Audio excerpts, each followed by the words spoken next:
همون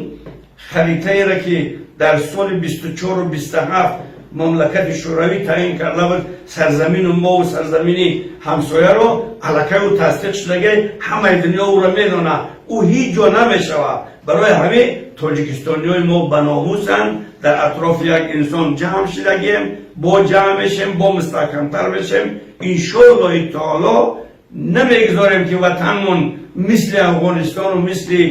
پاکستان و مثل مثلا مصر و مثل یمن و مثل لیبیا و مثل عراق و مثل دیگر جا اختلاف و کشمکش باشن.